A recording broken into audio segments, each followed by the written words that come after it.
Hi guys, welcome back to Half Space. Spain to Belgium 1. Spain advances to the semi-final. ഇതിന് മുന്നേ Spain ഒരു വട്ടം മാത്രമാണ് semi final എത്തിയിട്ടുണ്ടായിരുന്നത് world cup ഹിസ്റ്ററിയിൽ. അപ്പോൾ അന്ന് എന്താ സംഭവിച്ചത് നമുക്ക് എല്ലാവർക്കും പറയാം. 2010 സംഭവിക്കുന്നത്. അങ്ങനെ eventually Spain win there maiden world cup title.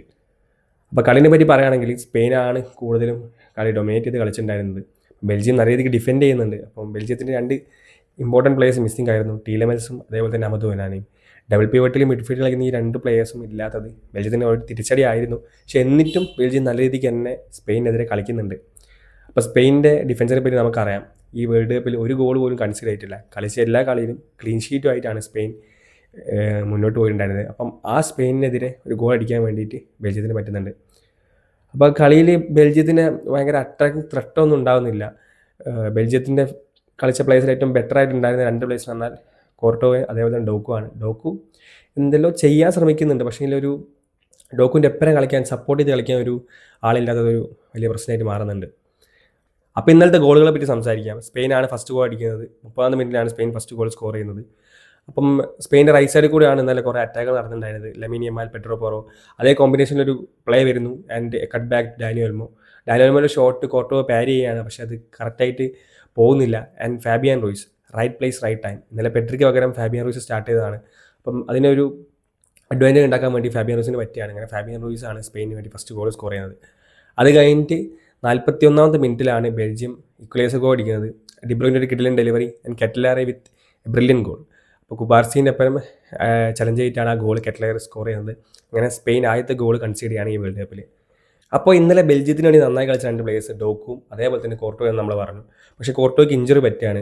അങ്ങനെ കോർട്ടോയ്ക്ക് വയ്ക്കാൻ സെന്നെ ലാമൻസ് ആണ് ഫീൽഡിലേക്ക് വരുന്നത്. ലാമൻസിൻ്റെ ഒരു മിസ്റ്റേക്കിൽ നിന്നാണ് സ്പെയിൻ രണ്ടാമത്തെ ഗോൾ അടിച്ച് കളി ജയിക്കുന്നത്. കുബാർസിൻ്റെ ഒരു ഷോട്ട് കറക്റ്റായിട്ട് പാരി ചെയ്യാൻ ലാമൻസിന് പറ്റുന്നില്ല. അത് മുതലെടുത്ത മിക്കൽ മറിനാണ് വിന്നിംഗ് ഗോൾ അടിക്കുന്നത്. അപ്പോൾ ലാമൻസിന് മാത്രം ആ ഗോളിൽ കുറ്റം പറയാൻ പറ്റില്ല. കുബാർസിക്ക് ആ ഷോട്ട് എടുക്കാൻ നേരം ക്ലോസ് ഡൗൺ ചെയ്യാൻ ആരും വരുന്നില്ല, ബ്ലോക്ക് നിൽക്കാനൊന്നും ആരും വരുന്നില്ല. അപ്പോൾ ലാമൻസ് അത് കുറച്ചുകൂടി നന്നായി ചെയ്യണം എന്നുള്ളത് ശരിയാണ്, പക്ഷെങ്കിൽ പറ്റുന്നില്ല. ആൻഡ് ഇവഞ്ച്വലി സ്പെയിൻ ഗോൾ ജയിക്കുകയാണ്. അപ്പോൾ മിക്കൽ മറിന് രണ്ടാമത്തെ കളിയിലും ഒരു ഇമ്പാക്ട് സബ്സ്റ്റിറ്റ്യൂഷൻ എന്നുള്ള റോളിൽ വന്നിട്ട് സ്പെയിനിന് വേണ്ടി കളി ജയിക്കുന്നതാണ് നമ്മൾ കണ്ടത്.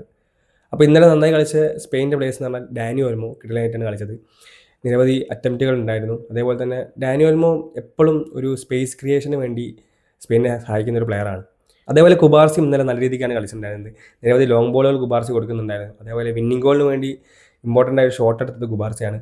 അതുപോലെ നല്ല രീതിക്ക് ഡിഫെൻഡ് ചെയ്യുന്നുണ്ട്. ലപ്പോർട്ട് കുബാർസി ആ ഒരു കോമ്പറ്റീഷൻ നല്ല രീതിക്ക് വർക്ക് ചെയ്യുന്നുണ്ട്. അപ്പോൾ കുബാർസിക്ക് ഇന്നലെ നല്ലൊരു ഗെയിമായിരുന്നു.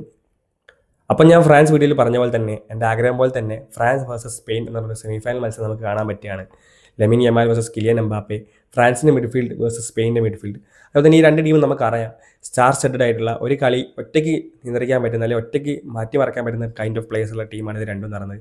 നല്ല രീതിക്ക് പ്രസ് ചെയ്യുന്ന ഹൈ പ്രസ്സിനെ ഡിപ്പെൻഡ് ചെയ്യുന്ന രണ്ട് ടീമാണ് ഇവർ രണ്ടുപേരും. ഈ രണ്ട് ടീമിൻ്റെയും ബോൾ റിക്കവറി എന്ന് പറഞ്ഞാൽ ഭയങ്കര ഫാസ്റ്റാണ്.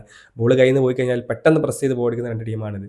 അപ്പം സെമിഫൈനൽ മാച്ച് വരുന്ന സമയത്ത് ഈ ടീമുകൾ എങ്ങനെയായിരിക്കും കളിക്കുക, എങ്ങനെയായിരിക്കും കളിയിലേക്ക് അപ്രോച്ച് ചെയ്യുക എന്നുള്ളത് നമുക്ക് നോക്കാം.